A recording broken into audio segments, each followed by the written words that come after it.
يلا بينا ندخل في الموضوع على طول ونكتشف مع بعض إيه هو السر ورا بناء الفائض المالي. كتير مننا بيحس الإحساس ده، إن الفلوس بتطير حرفياً بتتبخر مهما الواحد بيتعب ويشتغل. المرتب بينزل من هنا والمصاريف كأنها مستنياه على الباب عشان تخلصه. لو الإحساس ده مألوف يبقى اللي هنقوله ده هيفرق جدا. الحقيقة بقى إن في خطوة تانية ومهمة جدًا في طريق الحرية المالية، أغلب الناس مش بتتكلم عنها خالص، والخطوة دي بالذات من غيرها أي محاولة للسيطرة على الفلوس بتبقى يعني ناقصة حتة كبيرة. طيب إيه هي بقى المعادلة دي؟ خلونا نشوف. الفكرة الشائعة عند معظم الناس إن الحرية المالية تساوي دخل أعلى. كل ما الدخل زاد كل ما الواحد بقى حر ماليا.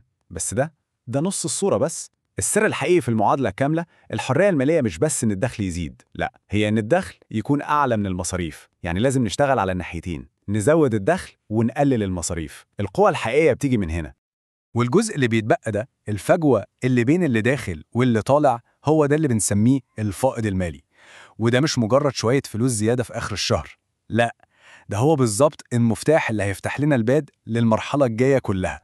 طيب، عشان نبني الفائض ده لازم نمسك المعادلة حتة حتة، وهنبدأ بأول جزء: إزاي نتحكم في المصاريف.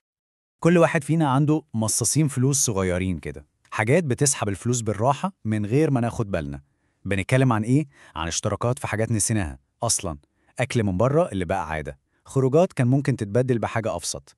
الفكة دي لما بتتجمع بتعمل مبلغ في آخر الشهر الواحد بيتصدم لما بيشوفه.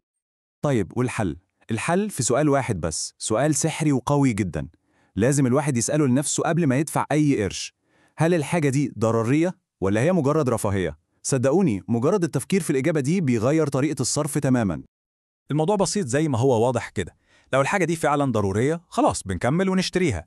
لكن لو طلعت رفاهية، مش بنقول لأ ونحرم نفسنا. لأ، الفكرة كلها إننا بنأجلها، بس بنحطها على جنب لحد ما يجي وقتها المناسب والوضع المالي يسمح. تمام، كده احنا مسكنا جانب المصاريف، بس ده مش كفاية أبداً. خلينا نروح للجانب التاني من المعادلة اللي لا يقل أهمية. بالظبط كده، اللي بيقعد يقلل مصاريف بس عامل زي فريق الكورة اللي بيدافع طول الماتش. ممكن ما يدخلش فيه جوان، بس عمره ما هيكسب. عشان نكسب لازم نهجم، لازم نزود الدخل. الناحيتين بيكملوا بعض. والحلو إن الموضوع مش محتاج يكون حاجة خرافية، ممكن يبدأ بأفكار بسيطة جدا ومتاحة، يعني شغل إضافي صغير في وقت الفراغ، أو أي خدمة بسيطة ممكن تتقدم أونلاين، أو حتى لو الواحد عنده مهارة معينة مهما كانت بسيطة ممكن يحولها لمصدر فلوس. البدايات الصغيرة دي هي اللي بتعمل الفرق كله بعدين.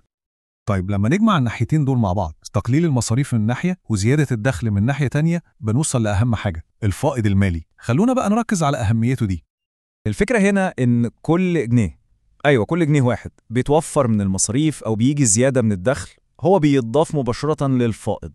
مفيش حاجة اسمها مبلغ صغير، كل قرش بيتحط فوق أخوه عشان يبني الأساس المالي القوي اللي بنتكلم عليه. وهنا بقى التشبيه العبقري. لازم نتخيل الفائض المالي ده على إنه الوقود، البنزين بتاع العربية. من غيره العربية واقفة مكانها. الفائض ده هو الوقود اللي هيزقنا ويحركنا للخطوة الثالثة والأهم في الرحلة كلها.